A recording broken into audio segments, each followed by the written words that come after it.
crazy. Una Totoo question na. lang, kumusta ba kayo niya? Yung mga ginagawa niyo after ng mga laro niya. Pumarty. Naghahabol ng akad. Tulog. Sarap. Oo, din pala. I sleep, rest, unwind, pamper, self-care. Tulog kayo? Debit time. Puyat ako eh. Umarte kasi yung sagot mo eh. Marty kasi kaya napuyat ako. Hindi ako.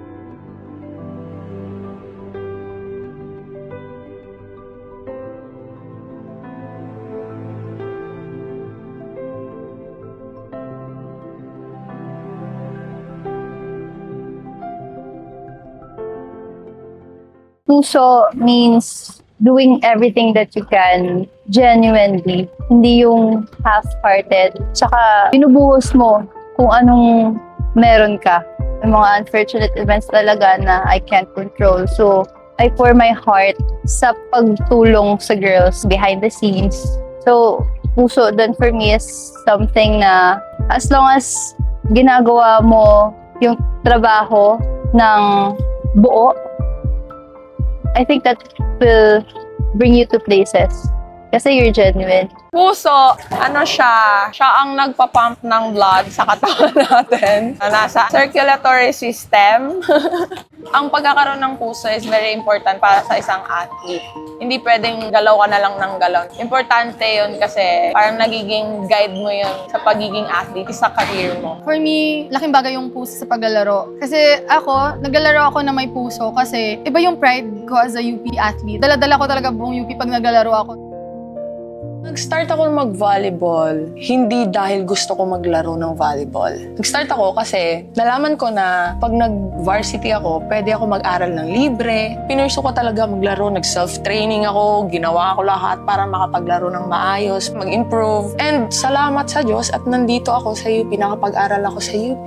Yung goal ko talaga, doon lang talaga ako sa Cebu dapat makapagtapos ng pag-aaral. But ngayon, ang ganda ng plano pala ni Lord para sa akin. Thank you, Lord!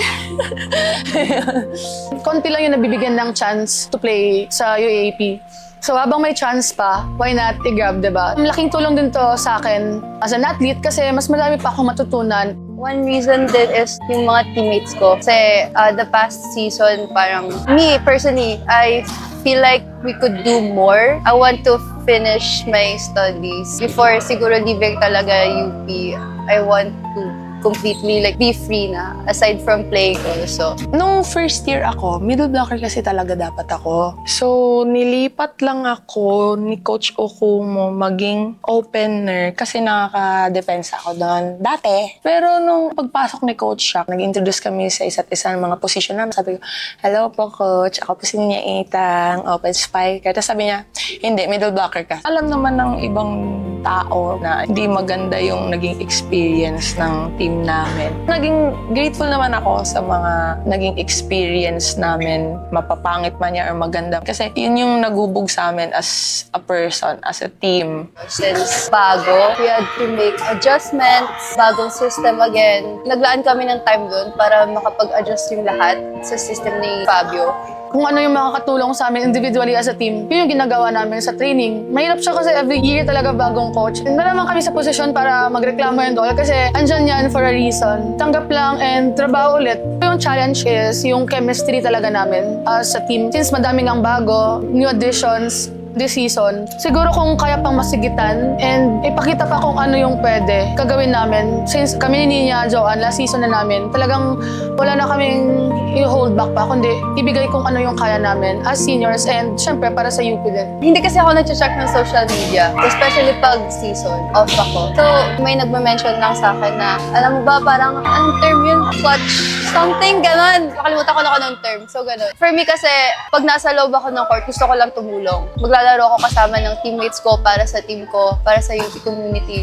The word puso, it connects with my personality, my character, finding myself within the process. Kasi minsan, unfortunate events happen and mahirap minsan to conquer. But then, you always remind yourself lang na go where your heart tells you to go. As we take a look at that replay once more. Off the hands of the blockers. Let's see if they do or get another point here, Monares. It comes. Back-to-back points for UP. Steady passing. Yep, running attack for Ita. Wow. She parries it. Wow. Match point 15 to 14. Tax to Pasha.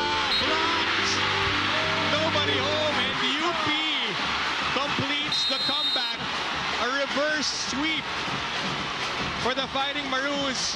An emotional Ira Haboneta who fought hard. This was a hard-earned win for them. You know, what is good for both these teams, again, we said the experience.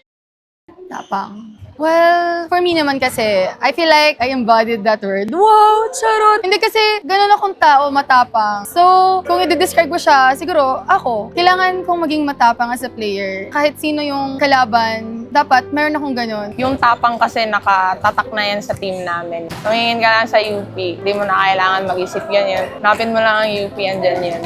Yung tapang, it's not something that a coach can teach you. It's something that you learn throughout the process, your experiences. Kailangan through actions talaga, sacrifice, hard work. Sana maganda yung magiging after na to, kung tatanungin niyo ulit kami anong legacy, ito na. I think yun lang talaga yung pinanghawakan namin despite of changes ng coaches every year. Sino ba namang athlete ayaw umangat yung team, ayaw makita yung team niyang ma-reach ang Final Four, ang championship ng UAAP? Ang daming games na talagang nakaka-disappoint sa amin. Kasi alam namin na kaya namin, pero parang may missing piece lagi na hindi namin nagagawa. Hindi talaga siya naging madali since ang daming nangyari, daming adjustments, nawala si Cassie. Kailangan namin mag-adjust kasi laking bagay rin siya sa team. So, kung ano yung pwedeng matulong, talagang i-fill in mo. I'm happy and I'm proud na they are willing to sacrifice na mag-perform in a different position just to help the team. They don't know what's the story behind it. They just see the performance, but they don't know the work the girls had to put in. Yung mga times na kailangan nila mag-sacrifice, kailangan doble effort, doble work sa training. The others don't see that. Hindi pwedeng sumuko na lang basta-basta. Kahit anong maging resulta ng season na to, dapat lumalaban ka. If this team is a building, I'd want to be remembered as the foundation na kahit lahat sila matumba, ako tatayo para sa As an ate, gusto ko maalala nila yung pag-care namin sa kanila at the same time kung paano namin ilaban or ipakita yung pride as a UP athlete. Sana kahit kaming mga seniors, mawala man sa team, dala-dala nila yon, baon nila, every game na nilalaro nila. Hindi kami magiging UP kung walang tapang. Lahat gagawin for the team, for UP, kasi ganun niya kamahal, hindi lang yung sports, kundi yung people around her na nagsusupport through thick and thin, na hindi iniiwan yung team kahit manalo matalo. Yung legacy ng isang fighting maroon na kapag nasa loob na kami ng court, hindi kami basta-basta sumusuko. Hanggat hindi pa natatapos yung laban, tuloy lang laban UP pa rin.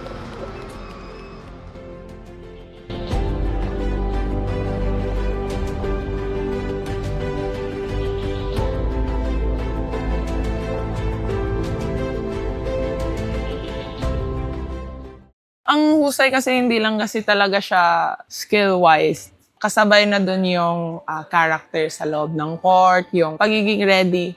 Despite sa kung anong nangyayari, kung anong mangyayari, doon nababase yung husay mo kung maayos yung character mo. Yung husay would mean also na you're already blessed in a way in terms of skill, physical height, ganon.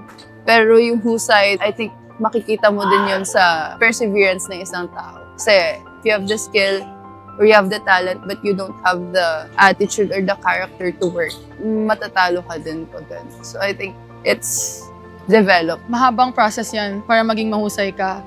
With tapang and puso, dun lalabas yung husay mo. Kasi meron kang pinanghawakan na tapang at puso kasi yun yung pinanghugutan mo. Yun yung meron ka. Basta sa akin, walang susuko. Ayun, laban lang. Ayun, laban lang. Walang susuko, laban lang. Yun naman ang essence ng UP eh. Laban. Babatuhin ka lahat ng kung ano-ano, tatayo ka pa rin. Since hindi nga ako nakapaglaro talaga, there were a few games na I had to play but hindi ako nag-last all throughout the season. But one learning lang siguro as a captain and as a senior, I can help other than playing by supporting outside, helping the girls. Nakakatakot. Totoo, nakakatakot. Like, nakakatakot umalis, nakakatakot harapin na naman yung panibagong chapter ng buhay. And nakakalungkot na maiwan ko yung naging pamilya ko dito sa UP. Mahirap talaga iwan yung pamilya. Sabi ko nga sa vlog ko, all good things must come to an end. Mahirap siya, pero you have to accept it. And ako naman, sabi ko nga, masaya ako na aalis. I already served my purpose. Show him. Pero, yeah, pero tattoo pa yun namin. Sobrang special niya kasi gets naman na lahat ng teams may pinagdadaanan. Kanya-kanyang experiences, kanya-kanyang challenges. Pero syempre, para sa amin, iba yung sa amin. Ganun ka siya kalalim. Kaya nga parang swerte din ako na tatlo kami na magkasama na hinarap yun. Sabi nga ni Ninya, pamilya.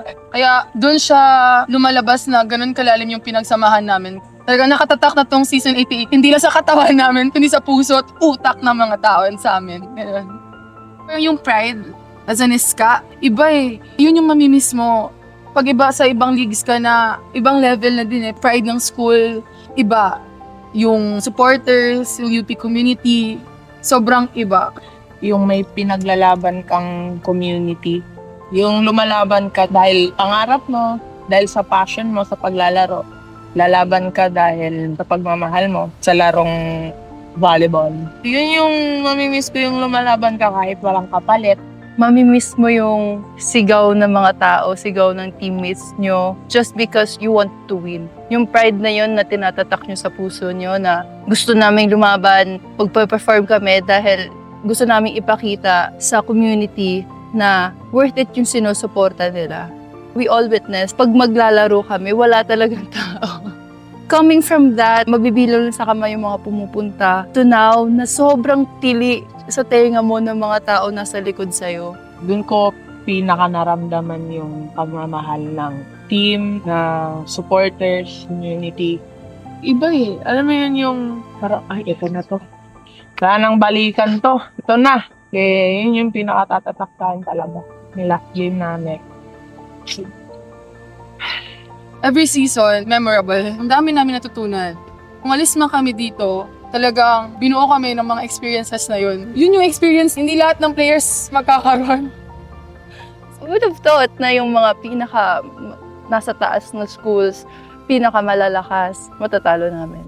Yung feeling na yun, gusto kong dalhin in my heart and in my mind, even the crucial moments na paglapag ng bola, pagka-score ng UP, lahat nagtitilian. Yung feeling na worth it lahat ng pagod mo. Kasi andito ka na eh. The universe gave that opportunity and that time we really grabbed it. May tumatak sa akin na praise ng isang coach eh. Magbigay kayo kada coach. Coach ako mo. The team needs you. The team needs you. Magagi The team needs you. You have to show up. Ay, coach Chuck. Ano ba? Ano, di ka didepensa? Hindi ko noon eh. Parang one time ata na, shakis ata yun. Sabi niya, sige, kaya niyo na yan. Sige. Yung may ganun pa yun. Basta may mga, siya. Kaya, parang pampakalma ba na, kaya niyo yan, kaya yan. Hindi siya magaling. Oo, Kalma lang. Ganun siya. Yan siya. Next. Kaya. Coach, yun na yun. Hashtag, see the good in everything. Totoo yung mga sinasabi nila. Yung mga sinasabi nila parang pinagtitripan na lang namin yung mga. Minsan yan. Nakatuto. Pag sinabi nagtitinginan na lang tayo, tapos para matatawa kami. Pero nakakatulog. Pero totoo siya. naman. Sino next? Coach Bo. Coach Bo. Ayun. Trabaho lang. Fabio. Mentality. Mentality. Kasi mentality. Fabio, mentality. Fabio mentality. Ganun namin i-define yun. Oo, ganun na yun. Kahit anong ibato nyo sa amin, kaya yan. Lalaban lang. Lalaban lang kami. Sa teammates ko, thank you sa paglaban, sa coaches, sa community. Maraming salamat sa binigay ninyong pagmamahal, suporta sa amin. Ramdam namin yun kahit nasa CR kami. Ayun, sa lahat ng sumuporta sa amin since day one. Since day one. Since bubble. Pa lang, alam ko na. Kayo Ayan, sana. Hindi talaga kami magiging buo or hindi kami okay kung hindi dahil sa inyo. So, wala, thank you lang kasi andyan kayo. And syempre, sa mga talagang mga nanonood sa venues, kahit malayo, traffic, and conflict sa mga schedules nila. Pero still, talagang pumupunta sila para manood sa amin. Husay is, ano kasi siya, connected kasi siya sa mga sinabi ng teammates ko. Sa tapang and puso. When you do things with heart and nang may tapang, mahusay kang tao. yun. Siguro yun yung magseset ng standard ng UP. Important talaga yung legacy na maiiwan namin. Lalo na senior na, lalo na last year na namin. Kasi it was really a roller coaster. There are ups and downs. We were there, kami tatlo, we were there when the team was in its lowest. And I think now the team is like umaangat. And it's good to witness, to experience it firsthand na from this going up, we're there. We've been building this culture na the girls are strong enough to stand firmly on their own.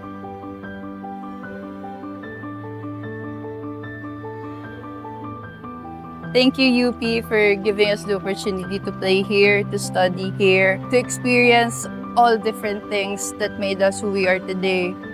Supportahan niyo po sila sa susunod na season. Alam naman namin na the team is in great hands nga.